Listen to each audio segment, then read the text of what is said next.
Hello friends, मैं हूं सन्मय प्रकाश और आप देख रहे हैं यूट्यूब चैनल सरकारी जॉब न्यूज़। आपका स्वागत है डेली करंट अफेयर्स वीडियो में। और कई इंपॉर्टेंट टॉपिक हैं, जैसे इंडिया और कनाडा के बीच में जो डिप्लोमेटिक टेंशन चल रहा है बहुत बड़े स्तर पर पहुंच चुका है। भारत ने कनाडा के लिए वीज़ा सेवा सस्पेंड कर दिया। मतलब यह हुआ कि कनाडाई नागरिकों के लिए भारत के दरवाजे बंद हो गए। तो क्या हो रहा है इस पर डेवलपमेंट अंतर्राष्ट्रीय स्तर पर, और दुनिया के देश जो बड़े हैं वो सब कैसे रिएक्ट कर रहे हैं, इस मुद्दे पर बात करेंगे डिटेल में। इसके अलावा कई और टॉपिक हैं, जैसे किस राष्ट्रपति को भारत सरकार ने गणतंत्र दिवस का मुख्य अतिथि बनाने के लिए निमंत्रण भेजा है, यानी इनविटेशन भेजा है। राज्यसभा ने महिला आरक्षण बिल को पारित कर लिया, तो इस पर बात करेंगे। केंद्र सरकार ने साइंस, टेक्नोलॉजी और इनोवेशन के क्षेत्र में नेशनल अवार्ड की नई सीरीज शुरू करने का फैसला लिया। तो क्या होगा इसका नाम? एशियाई खेलों के उद्घाटन के दौरान भारतीय दल का ध्वजवाहक किन्हें बनाया गया है, और भी कई टॉपिक है, सब पर बात करेंगे दोस्तों। तो शुरू करते हैं। और हाँ, आपको बताऊं कि इस साल का अब तक का मैराथन वीडियो अवेलेबल हो चुका है। आपने नहीं देखा तो देखिए ज़रूर, इस वीडियो के डिस्क्रिप्शन में उसका लिंक दिया हुआ है। कुछ घंटे का वीडियो है और इस साल का करंट अफेयर्स आपका कवर हो जाएगा इसके जरिए।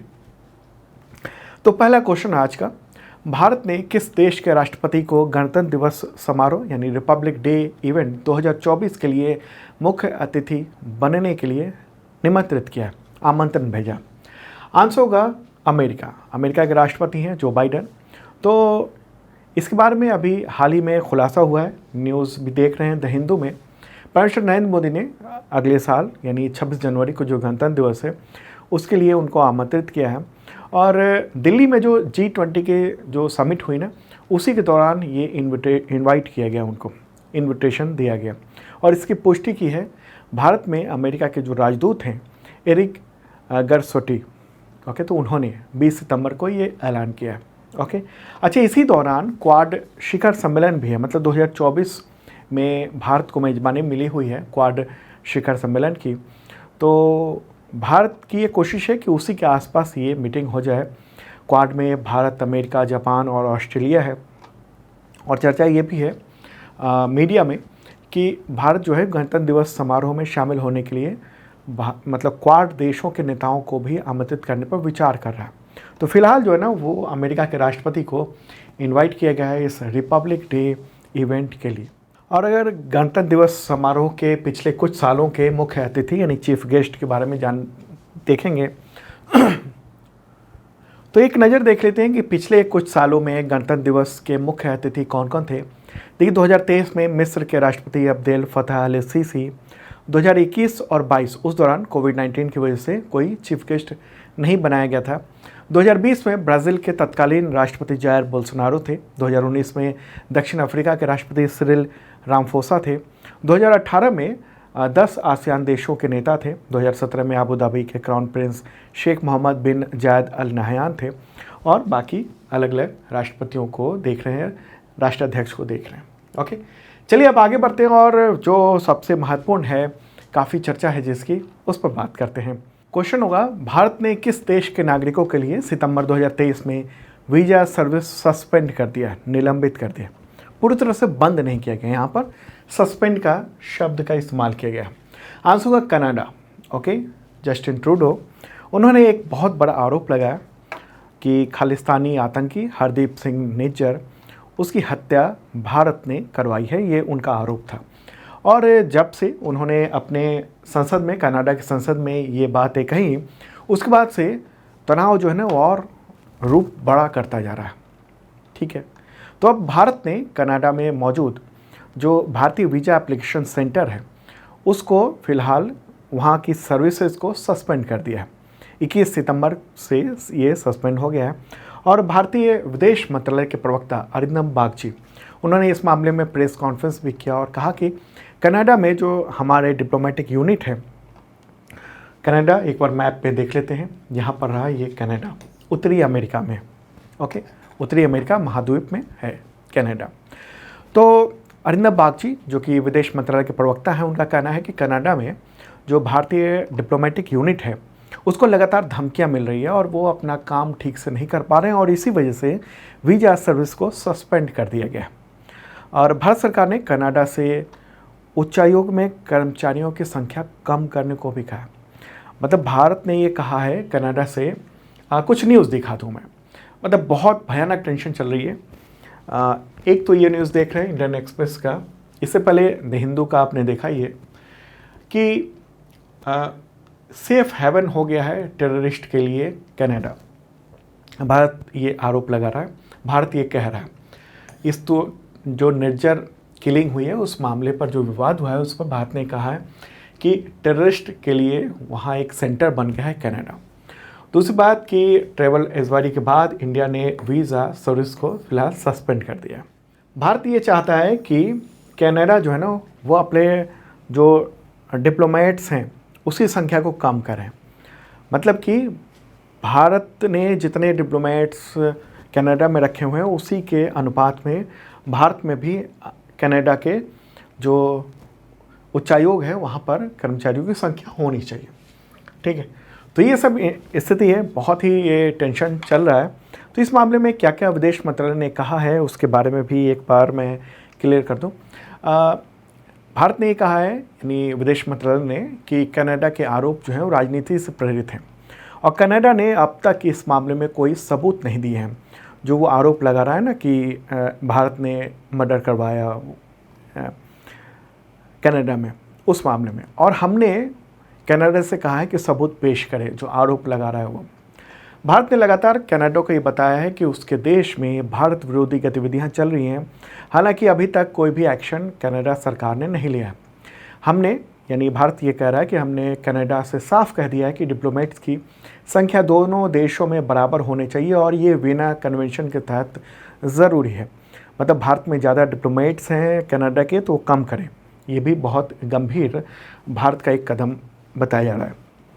और क्या है, और विदेश मंत्रालय ने ये कहा कि ये बात सही है कि G20 के दौरान जस्टिन ट्रूडो, जो कि कनाडा के प्राइम मिनिस्टर हैं, उन्होंने प्राइम मिनिस्टर नरेंद्र मोदी के सामने निज्जर की हत्या का मामला उठाया था।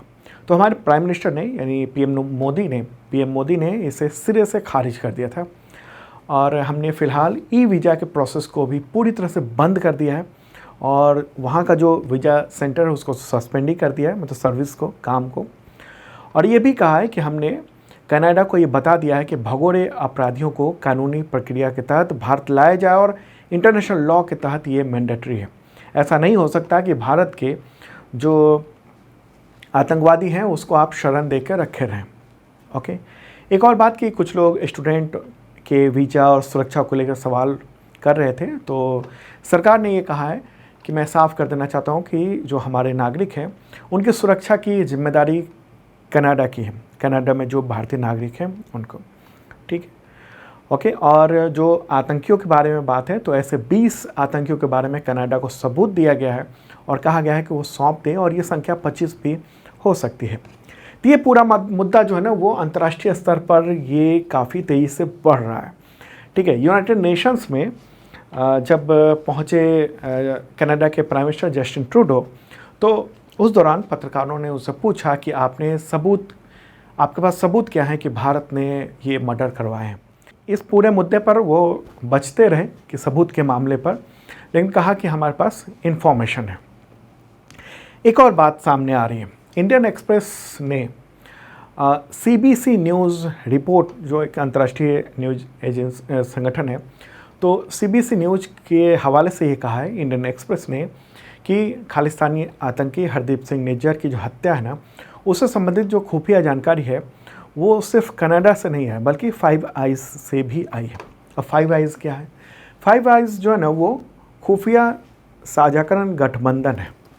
ठीक है, इंटेलिजेंस ये एक ग्रुप है जिसमें अमेरिका, कौन कौन देश? अमेरिका, कनाडा, ब्रिटेन, ऑस्ट्रेलिया और न्यूजीलैंड है। तो ये फाइव आइज़ गठबंधन है, अलायंस है।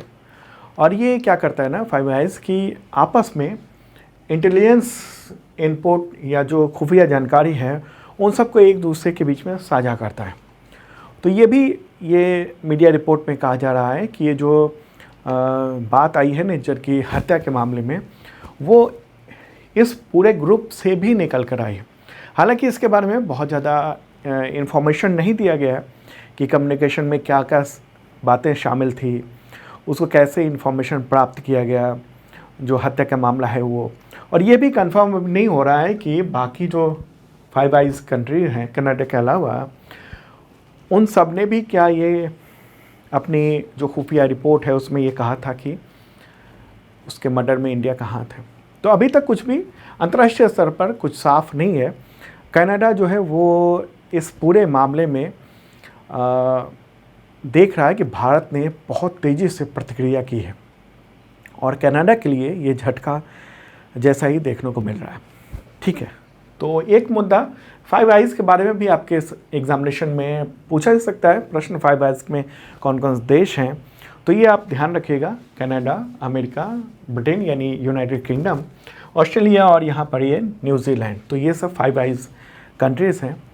और जब बात हो रही है इंडिया कनाडा के बीच में जो डिप्लोमेटिक टेंशन है उसकी, तो जो ट्रेड चल रहा है ना उसके बारे में भी जानना भी ज़रूरी है।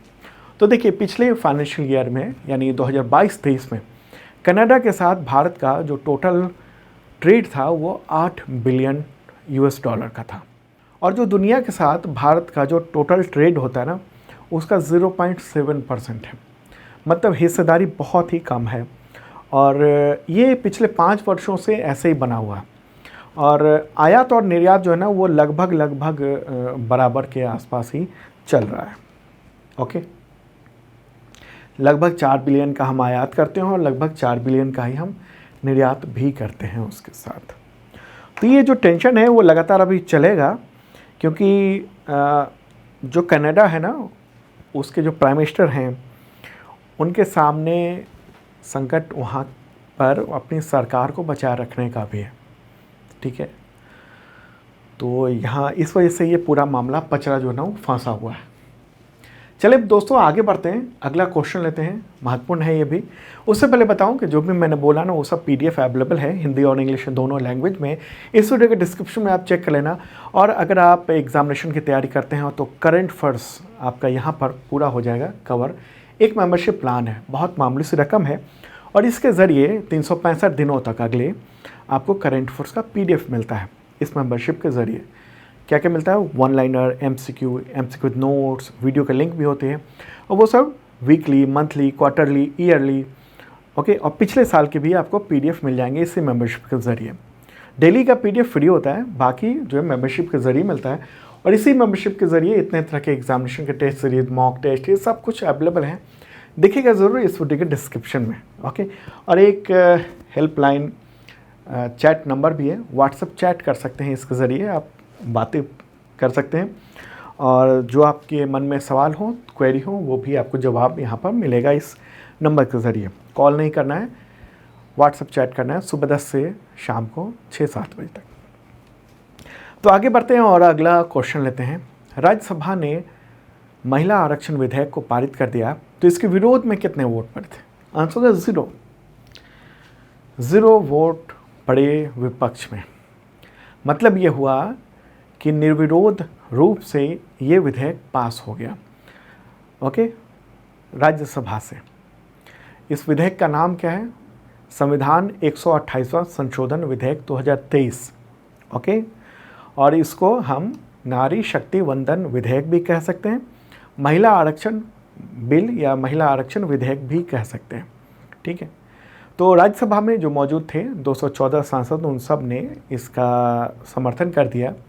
और इससे पहले लोकसभा में 21 सितंबर को ये पारित हो गया था। हालांकि उस वक्त 2 सांसदों ने उसके विरोध में वोट डाला था, लेकिन अब क्या, लोकसभा से भी पारित हो गया और राज्यसभा से भी पारित हो गया, ओके। तो महिलाओं को लोकसभा और विधानसभाओं में, राज्य विधानसभाओं में 33% आरक्षण का प्रावधान इसके ज़रिए किया जाएगा। ठीक है, हालांकि अभी प्रोसेस अभी बचा हुआ है, जिससे कम से कम 50% जो राज्य है ना वहाँ की विधानसभाओं से इसके बारे में परमिशन आनी चाहिए, ओके। फिर राष्ट्रपति सिग्नेचर करेंगे, तब ये सब जो है ना ये कानून जो है लागू हो पाएगा। हालांकि कल का जो वीडियो था ना करंट अफेयर्स का, उसमें हमने काफ़ी डिटेल में बताया था, लेकिन आपको बताऊं कि ये 2029 से पहले ये लागू होने वाला नहीं है।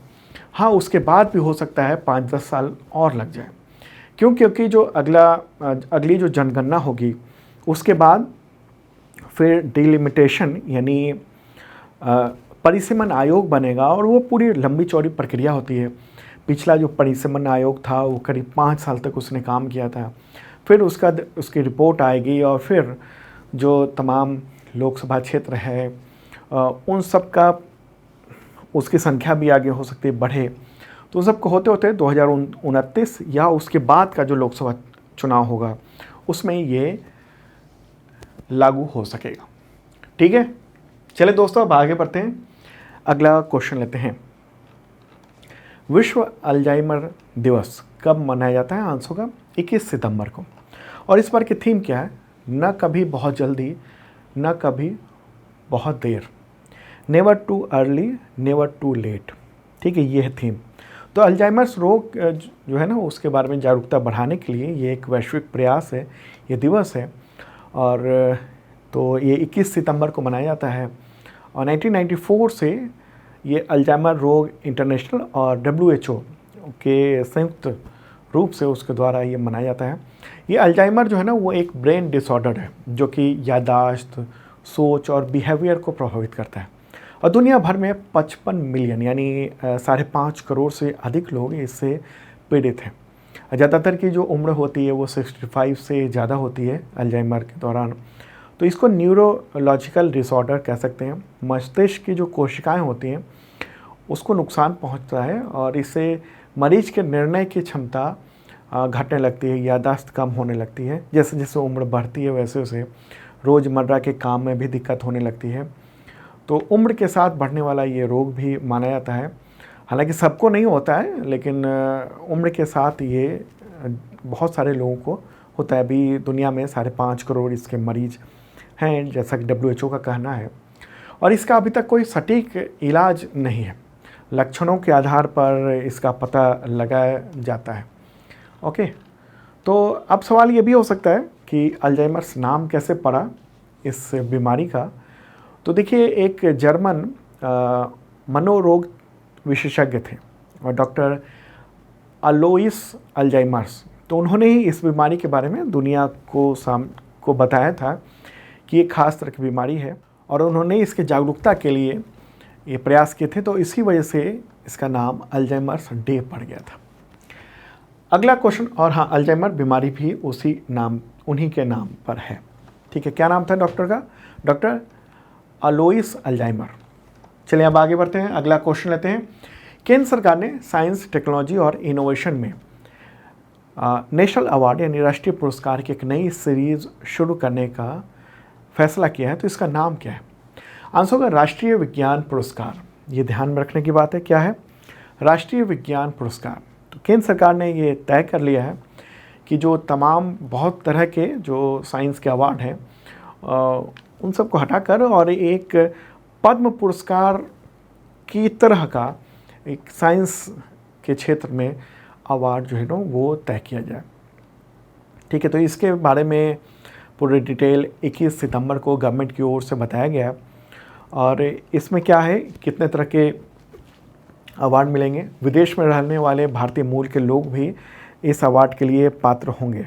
देखिए, 4 कैटेगरी में इस अवार्ड को बांटा गया है। एक विज्ञान रत्न पुरस्कार, दूसरा है विज्ञान श्री पुरस्कार, ठीक है, तीसरा है विज्ञान युवा शांति स्वरूप भटनागर पुरस्कार और चौथा है विज्ञान टीम पुरस्कार। तो ये 4 तरह के ये अवार्ड दिए जाएंगे साइंस, टेक्नोलॉजी और इनोवेशन के क्षेत्र में। तो आप देख लेते हैं कि किन किन सब्जेक्ट में ये जो चारों अवार्ड है वो दिए जाएंगे। तो physics, chemistry, biological science, mathematics, computer science, earth science, medicine, engineering science, इसके अलावा एग्रीकल्चर साइंस है और क्या है, एनवायरमेंटल साइंस, प्रौद्योगिकी और नवाचार, परमाणु ऊर्जा, अंतरिक्ष विज्ञान और प्रौद्योगिकी, space science and technology. Okay, तो ये सब जो है ना वो इसमें शामिल किए गए हैं। इन सब में अवार्ड दिया जाएगा। तो आपको ये सब जो कैटेगरी है इसको ध्यान में रखना है। और दूसरी बात ये ध्यान रखना है राष्ट्रीय विज्ञान पुरस्कार। ओके, चलिए आगे बढ़ते हैं दोस्तों। अगला क्वेश्चन लेते हैं। अंतर्राष्ट्रीय शांति दिवस यानी इंटरनेशनल डे ऑफ पीस कब मनाया जाता है? आंसर होगा 21 सितंबर को।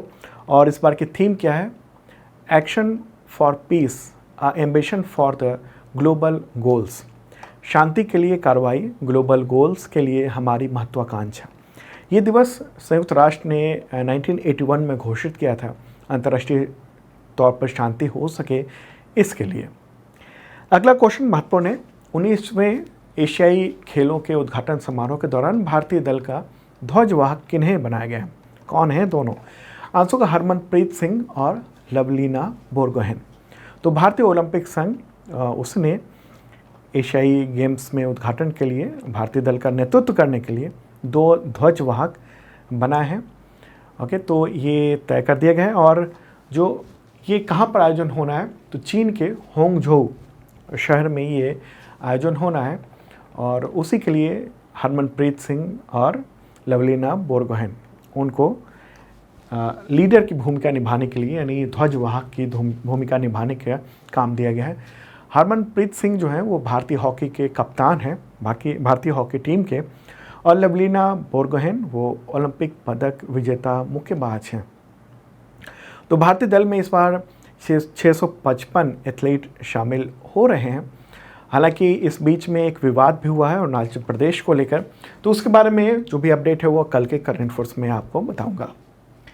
चलिए आगे बढ़ते हैं। अगला क्वेश्चन, विश्व गैंडा दिवस यानी वर्ल्ड राइनो डे कब मनाया जाता है? आंसर होगा 22 सितंबर को। तो 5 प्रजातियों के संरक्षण के लिए ये दिवस है। कौन कौन से 5 प्रजातियाँ हैं?